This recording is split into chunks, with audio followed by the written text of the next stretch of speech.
بھالو میاں جنگل میں سب سے نیک اور اچھے اخلاق والے مشہور تھے۔ جنگل کے سب جانور ان کی بہت احترام کرتے تھے، یہاں تک کہ جنگل کا بادشاہ شیر بھی انہیں عزت کی نظر سے دیکھتا تھا۔ بھالو میاں سب کی بہت خدمت کیا کرتے تھے، کسی سے کوئی دشمنی نہیں رکھتے تھے۔ سب جانور ان سے پیار کرتے تھے سوائے لومڑی اور کانا گیدڑ کے۔ ان دونوں کو بھالو میاں سے بغیر کسی وجہ سے دشمنی تھی۔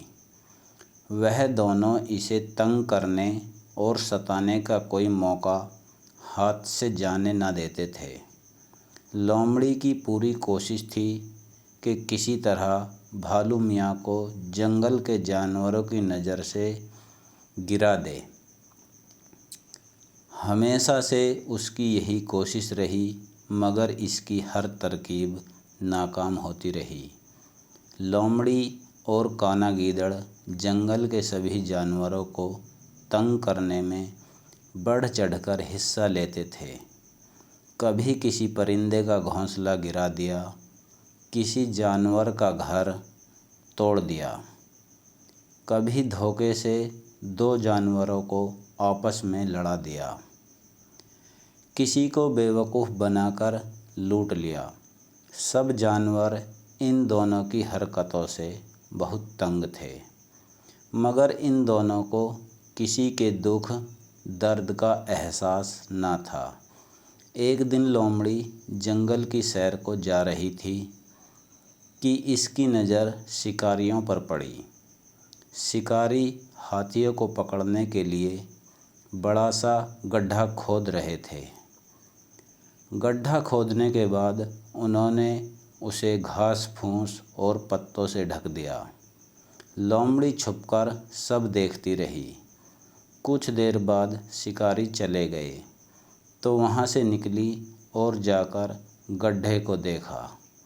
اچانک اس کے دماغ میں ایک شیطانی ترکیب آئی اور فوراً کانے گیدڑ کے پاس گئی اور اسے ساری ترکیب کے بارے میں بتایا۔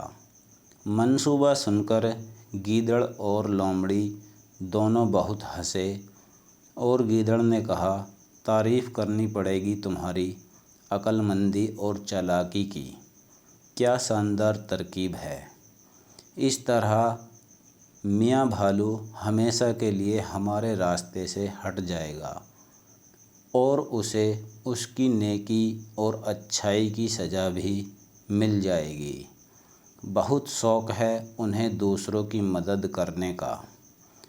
رات کو 8 بجے میں میاں بھالو کے گھر جا کر اسے جھوٹ موٹ تمہاری زخمی ہونے کی اطلاع دوں گا اور اسے بتاؤں گا کہ تمہیں اس کی مدد کی سخت ضرورت ہے اور تم جنگل کے اس حصے میں ہو جہاں شکاری گڈھا کھود کر گئے تھے۔ میاں بھالو وہاں جائے گا اور گڈھے میں گر جائے گا اور یوں ہمیں میاں بھالو سے نجات مل جائے گی۔ ٹھیک ہے نا؟ گیدڑ بولا۔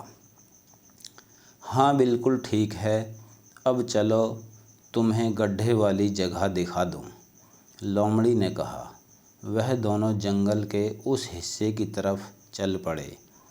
ابھی وہاں پہنچے ہی تھے کہ اچانک دونوں دھڑام سے ایک گہرے کھڈے میں گر پڑے۔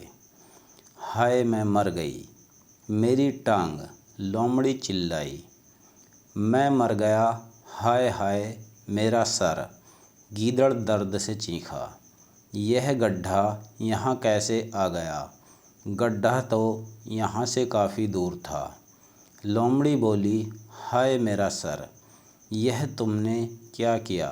لومڑی، اب ہم یہاں سے کیسے نکلیں گے؟ جنگل کا کوئی جانور ہماری مدد نہیں کرے گا، ہم نے کسی کے ساتھ اچھا سلوک نہیں کیا ہے، اب کیا ہوگا؟ گیدڑ روتے ہوئے بولا۔ لومڑی گھبرا کر بولی، میرا خیال ہے کہ شکاریوں نے یہاں بھی گڈھا کھود دیا ہوگا۔ ہائے ہم دونوں تو